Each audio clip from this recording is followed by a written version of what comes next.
Alan Dulles' Mastercard, a tweet by Kim.com, at Kim.com, at Kim.com.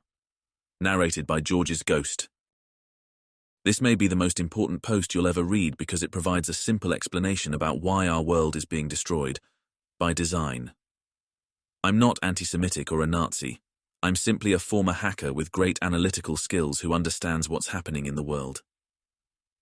At the end of this post, I will quote from a world domination plan. You will recognize the truth immediately because that's what's currently happening in the world. Today's reality suggests that this plan is real. When you do your own research, you will learn that the origin of this plan was discredited and that the alleged creators have nothing to do with it. But who was the person providing the key evidence? It was Alan Dulles, the man who raised money from US industrialists to fund Adolf Hitler, his Nazi party, and his war. The man who later became the director of the CIA during Kennedy and the head of the Warren Commission that investigated the Kennedy assassination. Why would anybody believe a man with such a questionable character? The Protocols of the Elders of Zion have unquestionably borrowed ideas from several authors, but you can say that about most important writings throughout history.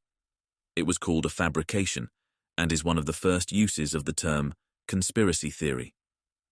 Why do Zionists have a massive overrepresentation in the media, politics, banking, and world affairs?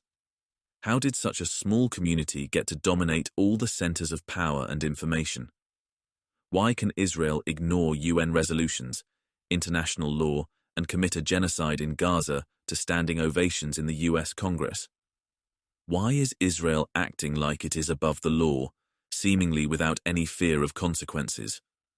Read some of the alleged Zionist world domination plan below and compare it with reality. Is all of this just a coincidence?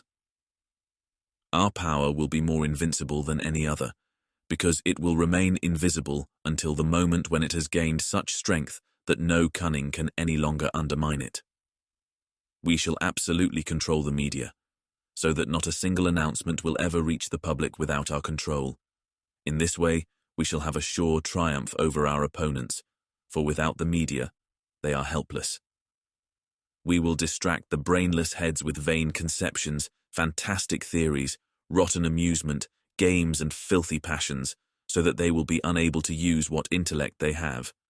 They will never suspect that they have been stage-managed by us.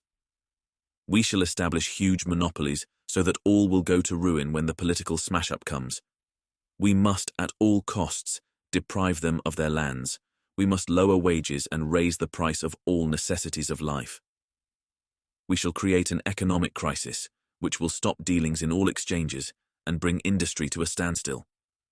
We shall throw onto the streets whole mobs of workers, simultaneously, all over the world, who will rush to loot property and delight to shed blood.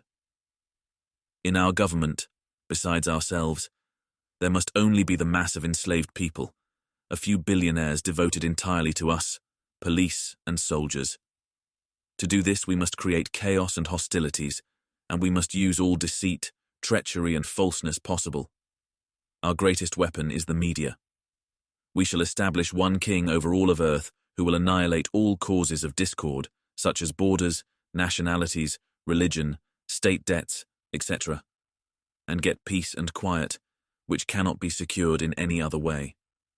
To attain our ends, we must foment trouble in all countries, utterly exhaust all of humanity with hatred, struggle, envies, torture, starvation and diseases, so that the people will be forced to take refuge in our complete sovereignty.